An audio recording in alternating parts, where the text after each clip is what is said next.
दुनिया की सबसे बड़ी और ताकतवर अंग्रेजी सेना भी कोल्हान पर कभी अपना आधिपत्य स्थापित नहीं कर सकी। कहा जाता है कि कोल्हान को लाख कोशिशों के बावजूद अंग्रेज और मुगल कभी अपने अधीन नहीं कर पाए।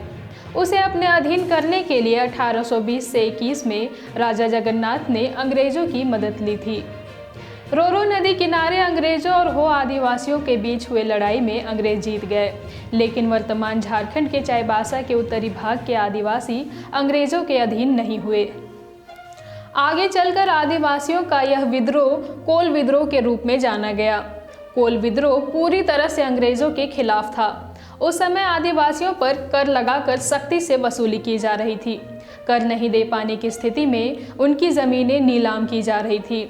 इसके साथ अंग्रेजों और जमींदारों के द्वारा महिलाओं की इज्जत लूटी जा रही थी। थाना न्यायालय भी आदिवासियों के पक्ष में नहीं थे।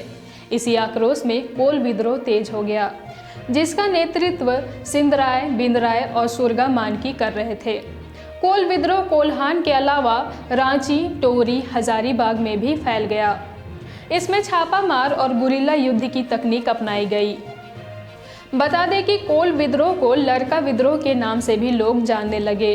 इसका नेतृत्व वीर बुधु भगत, जोआ भगत और उनके साथी सिलगाई चान्हो रांची में कर रहे थे।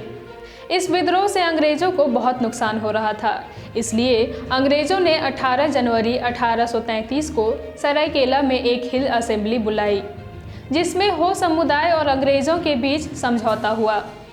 इसमें बंगाल अधिनियम पारित किया गया और छोटा नागपुर क्षेत्र को विनियमन मुक्त क्षेत्र घोषित किया गया। अब आंदोलन तो रुक गई थी, लेकिन अंग्रेज अपने हरकतों से बाज नहीं आ रहे थे।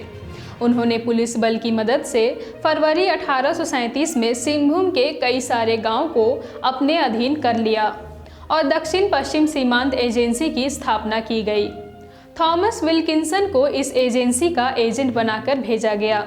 ये सब देख फिर से विद्रोह शुरू हो गया। इसी आंदोलन में पोटोहो भी शामिल हुए थे और यहीं से शुरू हुई सेरेंसिया घाटी की कहानी। पोटोहो का जन्म पश्चिम सिंहभूम जिले के अंतर्गत जगन्नाथपुर प्रखंड के राजाबासा में हुआ था।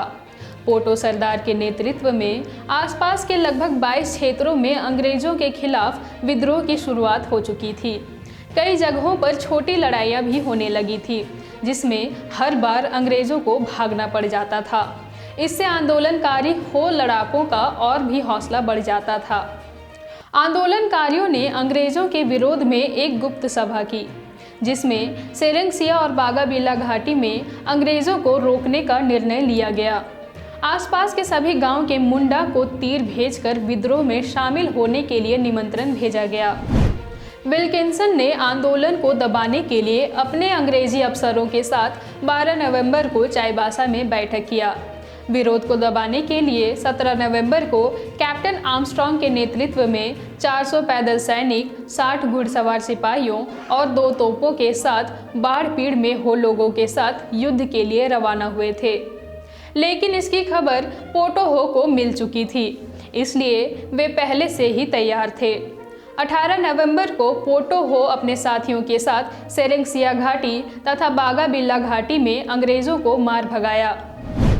इस छापामार युद्ध में 26 हो लड़ाके शहीद हुए थे और अंग्रेजों की तरफ से 1 सूबेदार, 1 हवलदार और 13 सिपाही घायल हुए थे।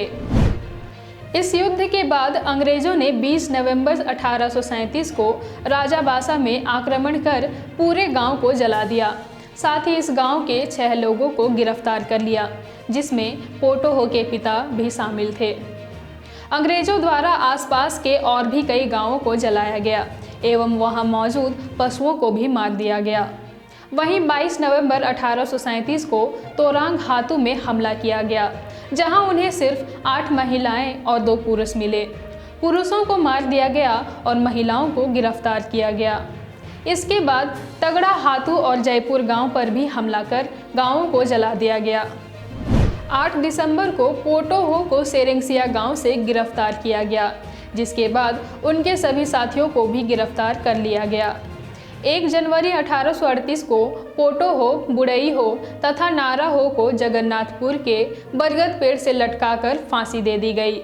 8 दिसंबर को पोटो हो को सेरेंसिया गांव से गिरफ्तार किया गया, जिसके बाद उनके सभी साथियों को भी गिरफ्तार कर लिया गया।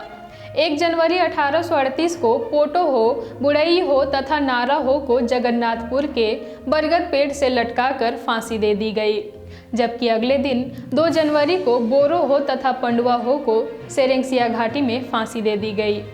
वहीं बाकी 79 हो वीर लड़ाकों को विभिन्न आरोपों में जेल भेज दिया गया।